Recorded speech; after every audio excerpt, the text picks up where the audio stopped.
Recorded Books and RB Digital present Creating Great Choices, A Leader's Guide to Integrative Thinking by Jennifer Riel and Roger L. Martin. Narrated by Jack Garrett. Preface. The Opposable Mind.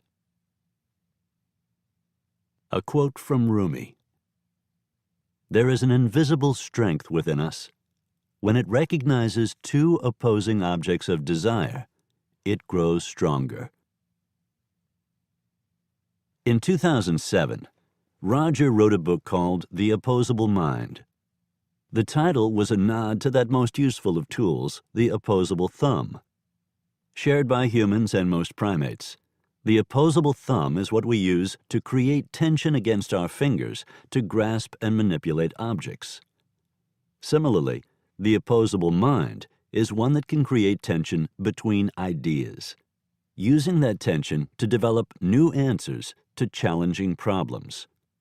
Roger called this practice integrative thinking and argued that mastery of it is what sets highly successful leaders apart from the masses. In the book, Roger tells the stories of remarkable leaders like Isidore Sharp, founder of Four Seasons Hotels, Bob Young, former CEO of Red Hat, Inc., and Victoria Hale, creator of the Institute for One World Health.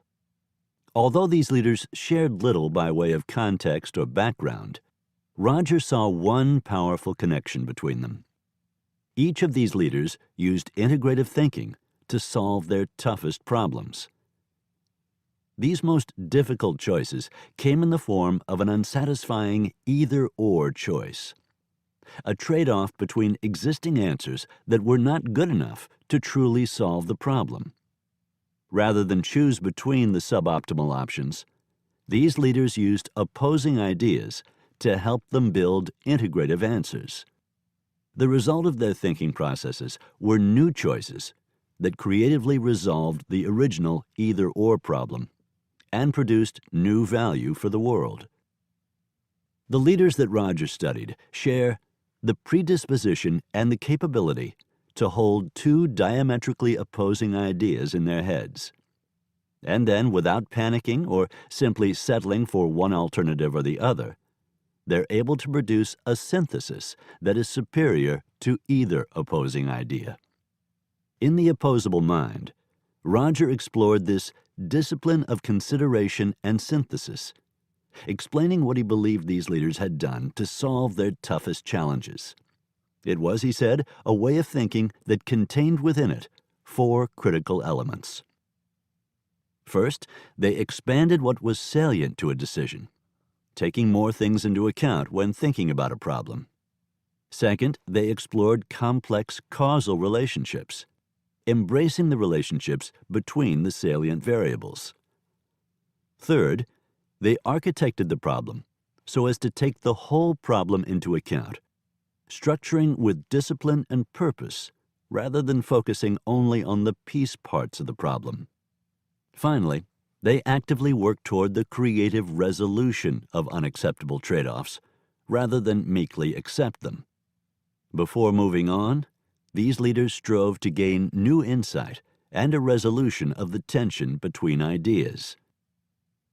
Articulating this theory of integrative thinking was one thing. It was another to teach it. So Roger asked Jennifer to join him in his work, helping translate the theory to action and expanding from the mainly corporate executives profiled in The Opposable Mind to individuals in a wide range of organizations.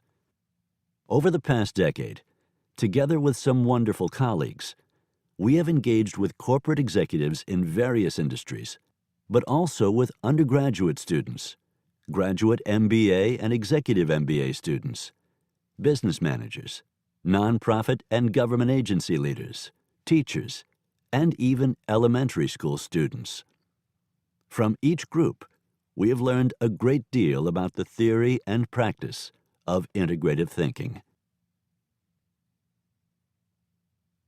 Lessons learned. We found, for instance, that the stories in The Opposable Mind, which had proven inspirational to readers, could actually be a barrier to learning. We also learned that integrative thinking is applicable to a much broader set of problems than we once imagined, by a much broader array of leaders.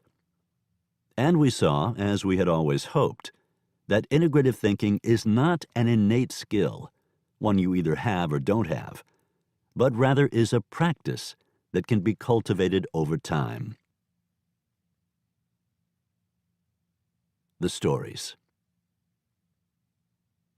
As we began to translate the book into lesson plans and courses, we found a troubling gap emerged between knowing and doing. Even for students who could easily recount the stories and who understood the tools at a cognitive level, it was often a struggle to apply integrative thinking to their own challenges and in their own contexts. In part, this was the effect of using aspirational leaders as our subjects. It proved difficult to understand how to translate the actions of, say, A.G. Lafley, then CEO of Procter & Gamble, P&G, to students' own contexts. Our students didn't work for P&G, and they weren't CEOs. The translation task, it turns out, was especially difficult when the story was both vivid and real.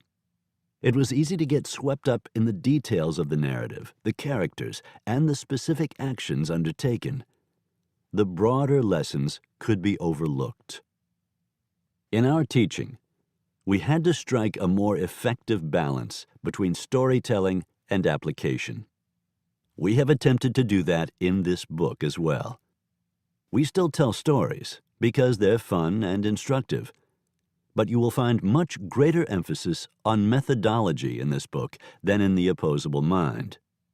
In that way, this one is intended to be a how-to book rather than a know-what book.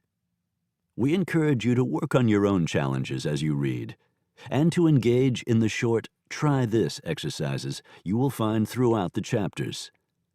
They're intended to help you apply what you're reading in real time.